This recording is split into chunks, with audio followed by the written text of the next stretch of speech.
Cześć, cześć, cześć! Witam na moim kanale, który tworzę dla Was z taką pasją i z takim zaangażowaniem. I dzisiaj chcę Wam pokazać coś, co pewnie wykonywaliście niejednokrotnie, może nie do końca w sposób właściwy, ale na pewno ta wiedza przyda Wam się przy bardzo wielu koszach. A cóż to takiego? Otóż jest to zakończenie kosza z plotem warkoczowym, warkoczem pojedynczym. Taki właśnie kosz jest wykonany tutaj, w ten sposób zakończony. Jest to pojedynczy warkocz, który wbrew pozorom wcale nie jest trudny do wykonania, o czym przekonacie się za chwilę. Zakończenie pojedynczym warkoczem, wykonywanym z podwójnej ilości rurek osnowy, to dość często używany sposób na eleganckie wykończenie kosza. Pokażę Wam, na czym on polega. Ta góra, to zakończenie, to będą tylko przeplecione nasze rurki osnowy. 3 etapy. Każdy etap wykonywany wszystkimi rurkami osnowy i zawsze naokoło od początku do końca. Zobaczcie. Etap pierwszy.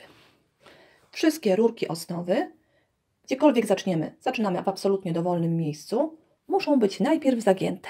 Obie naraz. W prawą stronę przechodzą za kolejnymi rurkami osnowy i zginam je do przodu.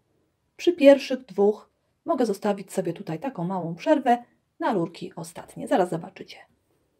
I kolejne 2 rurki osnowy zginam w prawo i do przodu. W prawo, do przodu. W prawo, do przodu. Tak musicie zrobić z wszystkimi rurkami osnowy, biorąc zawsze po 2 naraz.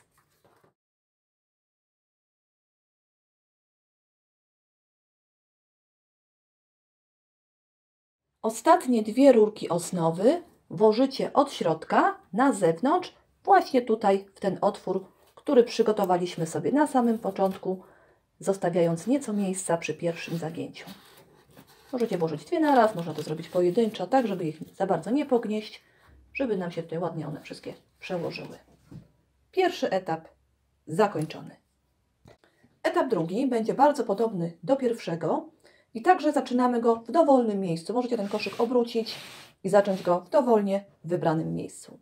Otóż teraz wszystkie rurki osnowy po 2 będziemy zaginali również w prawo, zahaczali o te kolejne, które są z prawej strony i zaginali do góry.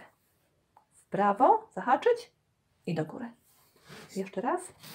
W prawo, do góry.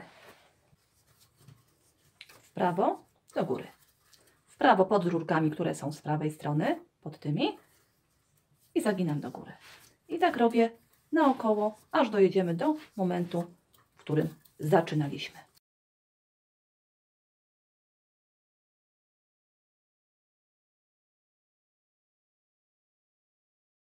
I znowu 2 ostatnie rurki osnowy kończą ten etap pracy. Mieliśmy taki otwór, w który w tej chwili włożymy rurki, tak jak wszystkie, od spodu do góry. Drugi etap zakończony. I został nam jeszcze etap ostatni.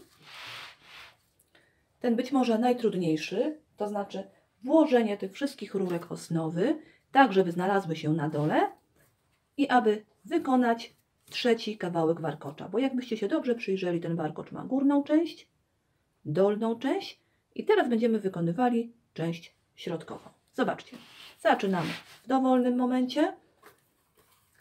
Współpracują ze sobą rurki po lewej stronie i rurki po prawej stronie. Te rurki po prawej stronie nieco odegnę. Tutaj pomiędzy rurkami tymi 2 a koszem jest przestrzeń. Widzicie tą przestrzeń? Przestrzeń między rurkami a ścianką kosza. I w tą właśnie przestrzeń włożymy rurki osnowy, które są po lewej stronie. Pojedynczo jedną i zaraz za nią drugą. Troszkę dociskam i to jest ta część środkowa naszego warkocza. To samo przy następnym kawałku. Znowu te, które są bardziej z prawo, nieco odginam, żebym zobaczyła to miejsce do włożenia rurek.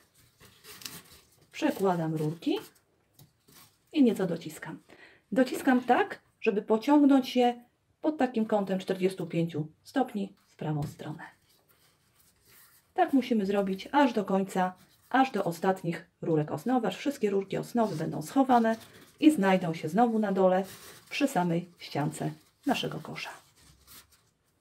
Wszystkie rurki zostały schowane tutaj właśnie pomiędzy ten splot a ściankę. Jak widzicie, wszystkie są po skosie w prawą stronę. I co należy teraz zrobić? Oczywiście musimy niepotrzebną część rurek obciąć. Jak zawsze, dobre narzędzie do ucinania, na przykład szczypce. I tak jak te rurki biegną w prawą stronę pod kątem około 45 stopni, tak jedna po drugiej ucinamy. Wszystkie rurki zostały ucięte. Jak widzicie, nie widać ich już tutaj. Tak jak mówiłam, nie za krótko, żeby Wam Tak jak mówiłam, nie za krótko, żeby rurki się nie wysmyknęły ze splotu oraz nie za długo, bo musimy je jeszcze tutaj lekko schować pod sam splot. I teraz dla stuprocentowej pewności, że wszystko będzie się elegancko trzymać, ja przewracam koszyk do góry nogami i daję jeszcze tutaj w miejsce, gdzie są te rurki, odrobinę kleju, żeby to wszystko ładnie złapało. Klej wyschnie na bezbarwnie i nie będzie problemu, nie będzie go widać, a ja mam pewność, że koszyk będzie mógł być długo używany. Kosz skończony, a właściwie zakończony wzorem warkoczowym, splotem, warkoczem pojedynczym. Używajcie go często. Koszyki tak zakończone bardzo fajnie wyglądają i naprawdę ten splot trzyma się mocno. Jest często wykorzystywany przy wyplataniu koszy z papierowej wikliny.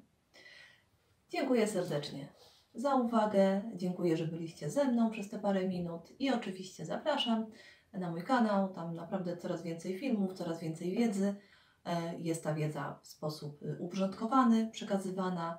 Także kto chce poznawać tajniki wyplatania z papieru, do zobaczenia, do następnego filmu. Cześć!